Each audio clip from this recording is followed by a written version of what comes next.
दोस्तों समानता श्रेणी क्लास 10th का यहाँ पर एक सवाल लिखा है। चलिए इस सवाल को हल करते हैं।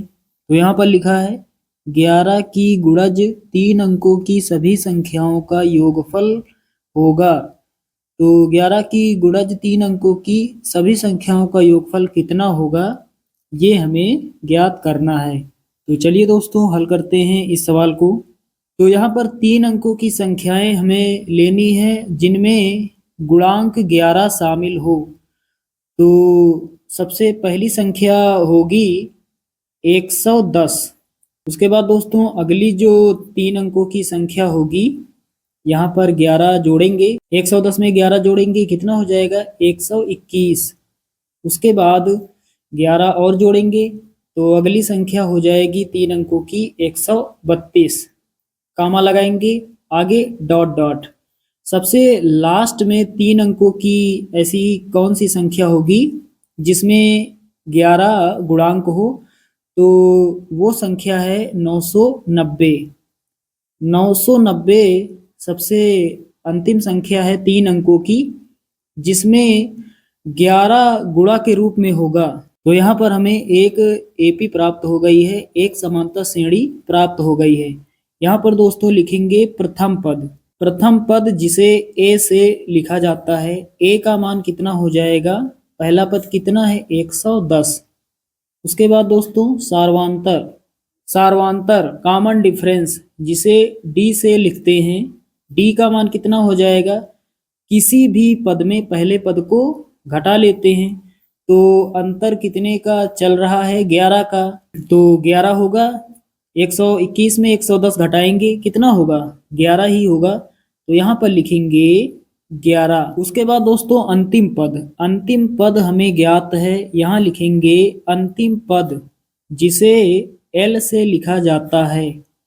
एल बराबर कितना दिया गया है 990।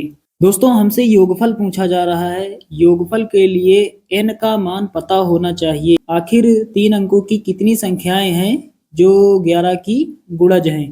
तो n बराबर क्वेश्चन मार्क, n का मान पहले निकाल लेते हैं। अब दोस्तों यहाँ पर एक सूत्र लगाएंगे। जब अंतिम पद हमें ज्ञात हो तब पदों की संख्या n का मान निकालने का सूत्र होता है l बराबर a plus n minus 1 into D. यहाँ मान रख देते हैं। l का मान कितना है 990 बराबर में a का मान है 110 प्लस n माइनस 1 और गुणा में d है, d का मान कितना है 11। अब आगे हल करते हैं।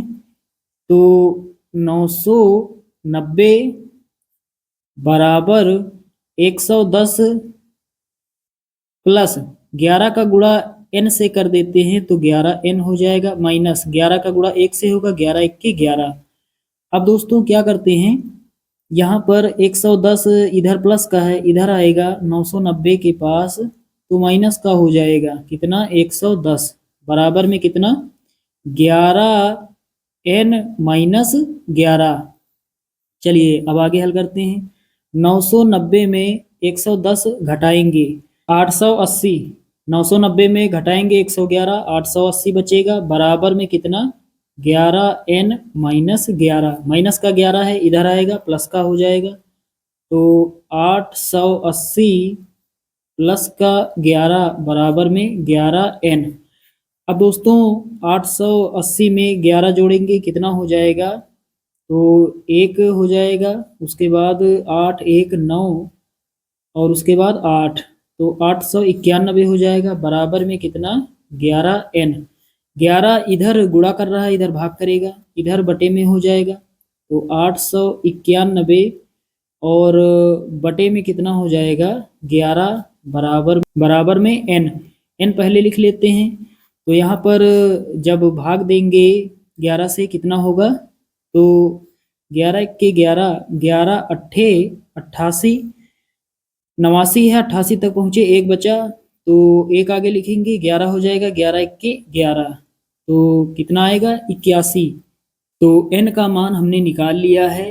n क्या है, पदों की संख्या, यानी कुल कितने पद होंगे कुल 81 पद होंगे। दोस्तों n पदों के योगफल का एक सूत्र होता है जब अंतिम पद दिया गया हो। Sn बराबर Sn बराबर n/2, ये n है स्मॉल n/2 और ब्रैकेट में a प्लस l यहाँ रख देते हैं। s लिखेंगे। n का मान कितना प्राप्त हुआ? 81, यानी 81 पदों का योगफल हम यहाँ पर ज्ञात कर रहे हैं। तो n का मान कितना? 81 बटे में 2। उसके बाद गुणा का साइन लगाएंगे, a प्लस l। a का मान कितना है? a का मान है 110 लिखेंगे, प्लस l का मान, अंतिम पद का मान कितना है? 990 लिखेंगे। 81 बटे 2 गुणा का साइन, 990 में 110 जोड़ेंगे, कितना होगा? 1100 हो जाएगा। कितना हो जाएगा? 1100। अब दोस्तों 1100 को 2 से भाग देंगे। 2 से भाग देने का मतलब आधा, तो 1100 का आधा कितना होगा? 550।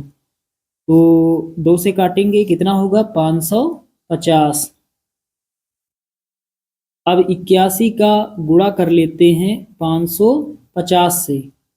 तो जब आप 81 का गुणा 550 से करोगे, कितना आएगा? 44,550।